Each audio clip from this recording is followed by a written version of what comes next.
ಖಂಡಿತವಾಗಿಯೂ defamation case ಮಾತ್ರ ಅಲ್ಲ, ಸರ್ಕಾರ ಬಹಿರಂಗವಾಗಿ ಕ್ಷಮೆ ಕೇಳಬೇಕು, ಸರ್ಕಾರ ನನಗೆ ಪರಿಹಾರವನ್ನು ಕೊಡಬೇಕು, ಸರ್ಕಾರ ರಾಜ್ಯ, ಇದು ಕೇವಲ ಪುನೀತರಿಗಲ್ಲ, ರಾಜ್ಯದ ಎಲ್ಲ ಹಿಂದೂ ಕಾರ್ಯಕರ್ತರಿಗಾಗಿರ್ತಕ್ಕಂಥ ಅವಮಾನ. ಯಾಕೆಂದ್ರೆ ನೀವು ಆ ಪದವನ್ನು ಬಳಸಿದ್ದೀರಿ, ಆ ಪದವನ್ನ. ನಾನು ಹೇಳ್ಕೊಳ್ತಾ ಇಲ್ಲ, ನಾನು ಹಿಂದೂ ಕಾರ್ಯಕರ್ತ, ಹಿಂದೂ ಧರ್ಮರಕ್ಷಕ ಅಂತ ನಾನು ಎಲ್ಲೂ ಹೇಳ್ಕೊಳ್ತಾ ಇಲ್ಲ, ನೀವೇ ಹೇಳಿದ್ದೀರಲ್ಲ ನನಗೆ. ಹಾಗಾಗಿ ನಾನು ಡಿಫಾಮೇಷನ್ ಕೇಸನ್ನು ಕೂಡ ನಾನು ಹಾಕ್ತಿದ್ದೀವಿ.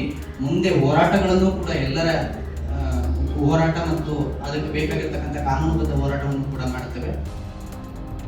उन्होंने ऐसा के नहीं इलेक्ट्रिक शॉक से आग डाल कर उनको मारी, उन्होंने इतना जल्दी ये होते हमने बेसहारा बना दले पूरे साथियों, तुम्हारा हाथ हम पाँव पड़ती है अल्लाह हिंदू रो मुसलमान ಒಬ್ಬ ಮುಸಲ್ಮಾನನ ಕೊಂದು ಅಲ್ಲಿಂದ ಅದನ್ನ ನನ್ನ ಮೇಲೆ ಹಾಕುವಂತ ಅಥವಾ ನಮ್ಮ ತಂಡದ ಮೇಲೆ ಹಾಕುವಂತ ಕೆಲಸವನ್ನ ಮಾಡಿ, ನೀವು ಮತ ಬ್ಯಾಂಕಿಗೋಸ್ಕರ, ವೋಟ್ ಬ್ಯಾಂಕಿಗೋಸ್ಕರ ಒಬ್ಬ ಮುಸಲ್ಮಾನ ಕೊಂದು ಅಲ್ಲಿಂದ ತಗೊಂಡೋಗಿ ಮಂಡ್ಯದಲ್ಲಿ ರ್ಯಾಲಿ ಮಾಡ್ಕೊಂಡು ನಾಟಕ ಮಾಡ್ತಾ ಇದೀರಿ. ಮಾಡ್ರಿ ನೀವು ನಾಟಕನ. ತಾಯಿ ಗೋಮಾತೆ ನಿಮ್ಮನ್ನ ಯಾರನ್ನು ರಕ್ಷಿಸೋದು. ಈ ಸರ್ಕಾರಕ್ಕೆ ಏನಾದರೂ ಮಾನ ಮರ್ಯಾದೆ ಇದ್ರೆ ನಮ್ಮ ಅಧಿಕಾರಿಗಳು ಹೇಳ್ತಕ್ಕಂಥ ಅವನಿಗೆ ಯಾವನೇ ಇರಲಿ ಅವನನ್ನ ಮೊದಲು ಒದ್ದು ಒಳಗಾಕಬೇಕು. He is responsible, he hold responsible.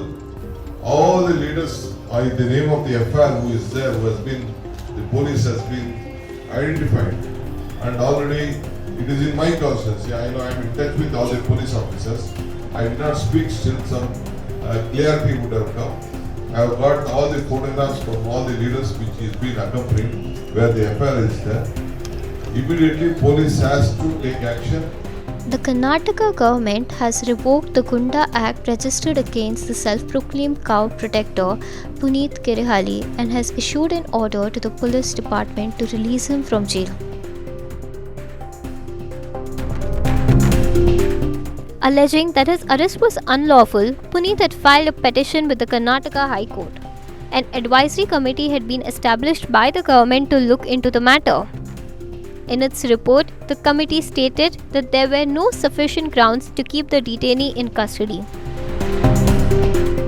After he was released, upon being asked why the government arrested him under the Gunda Act, Puneet said that because he is a Hindu Karyakarta and he protects Gau Mata and his religion, the Congress government had invoked the act on him. ಸರ್ಕಾರ ಅಧಿಕೃತವಾಗಿ ಆದೇಶ ಹೊರಡಿಸಬೇಕಾದ್ರೆ ನೀವು ರಾಷ್ಟ್ರ ರಕ್ಷಣಾ ಪಡೆ ಎಂಬ ಸಂಘಟನೆಯನ್ನು ಕಟ್ಟಿಕೊಂಡು ಹಿಂದೂ ಧರ್ಮರಕ್ಷಕ ಎಂದು ಸಾರ್ವಜನಿಕವಾಗಿ ಬಿಂಬಿಸಿಕೊಂಡು ಅಂತ ಬರ್ತಿರೋದ್ರಿಂದ ಅಲ್ಲಿಗೆ ಅದು ಹಿಂದೂ ಸಂಘಟನೆ ಟಾರ್ಗೆಟ್ ಆಯಿತು. ನೀವು ಪುನೀತ್ ಕೆರೆಹಳ್ಳಿ ಅನ್ನೋ ವ್ಯಕ್ತಿಯಾಗಿ ಗೂಂಡಾಬಂದಿ ಅಂತ ಅಂದಿದ್ದಿದ್ರೆ ನಾನು ಹಿಂದೂ ಸಂಘಟನೆ ಹೆಸರೇ ತಗೊಳ್ಳಲ್ಲ. ಸರ್ಕಾರ ಅಧಿಕೃತವಾಗಿ ಹೇಳ್ತಾ ಇದೆ, ನೀವು ಹಿಂದೂ ಸಂಘಟನೆ ಅಂತ ಬಿಂಬಿಸ್ಕೊಂಡಿರೋದಕ್ಕೆ ನಾನು ನಿಮ್ಮನ್ನು ಒಳಗಾಗ್ತಾ ಇದ್ದೀನಿ ಅಂತ. ಯಾಕೆ ಬಿಂಬಿಸ್ಕೋಬಾರ್ದು? ನಾನು ಹಿಂದೂ ಹೋರಾಟಗಾರ ಅಂತ ಬಿಂಬಿಸ್ಕೋಬಾರ್ದು ಸಮಾಜದಲ್ಲಿ? ನಾನು ಬಿಂಬಿಸ್ಕೊಂಡಿಲ್ಲ, ಅದು ಬೇರೆ ಪ್ರಶ್ನೆ. ಬಿಂಬಿಸ್ಕೊಂಡಿದ್ದಕ್ಕೆ ನೀವು ನನ್ನ ಮೇಲೆ ಇದು ಮಾಡ್ತೀರಾ? ನಾನು ಕೇಳ್ತಾ ಇರೋದು ನನ್ನ ಮೇಲೆ ಆರೋಪ ಮಾಡಿರೋದಕ್ಕೆ ಎವಿಡೆನ್ಸ್ ಕೊಡಿ. ನನ್ನ ಮೇಲೆ ಏನು ಆರೋಪ ಮಾಡಿದ್ರು ಅದಕ್ಕೆ ಸಾಕ್ಷಿ ಕೊಡಿ ಅಷ್ಟೇ. ಮಾಡ್ಕೊಂಡ್ ಬಂದಿದ್ದೀರಾ ಇದುವರೆಗೂ ಕೇಳಿರ್ಲಿಲ್ಲ, ಯಾಕೆಂದ್ರೆ ಅದು ವೈಯಕ್ತಿಕವಾಗಿ ಮಾಡಿದ್ವಿ. ಆದ್ರೆ ಇವತ್ತು ಸರ್ಕಾರದ ಆದೇಶದ ಮುಖಾಂತರ ಮಾಡ್ತಾ ಇದ್ದೀರಿ. ಈಗಲಾದ್ರೂ ನನಗೆ ಹಾಕ್ಲಿಕ್ಕೆ ಕೊಡಿ ಅಷ್ಟೇ.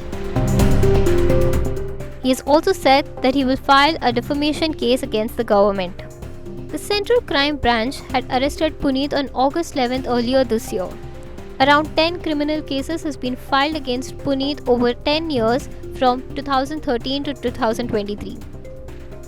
The charges include murder, assault and criminal intimidation.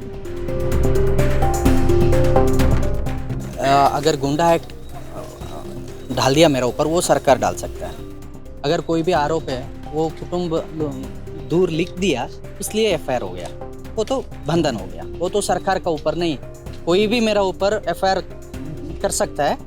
FIR का ऊपर वो इंक्वायरी, क्या इंक्वायरी रहता है, इन्वेस्टिगेशन रहता है, वो करता है. इन्वेस्टिगेशन का बाद में कुछ होता है. बट ये गुंडा एक्ट ऐसा नहीं, वो गवर्नमेंट किया था.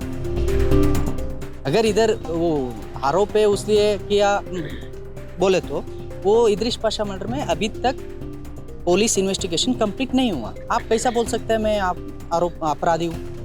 आप तो नहीं बोल सकते हैं ना मैं अपराधी हूँ बोल के. पुलिस इन्वेस्टिगेशन होने का बाद आप बोल सकते हैं आपका मेरा अधिकारी एक बोल दिया ये इन्वेस्टिगेशन में राइट है, ये अपराधी. Before investigation how can you told ना? बिफोर चार्जशीट इन्वेस्टिगेशन कंप्लीट नहीं हुआ ना, आई थिंक बिफोर चार्जशीट मतलब इन्वेस्टिगेशन कंप्लीट नहीं हुआ।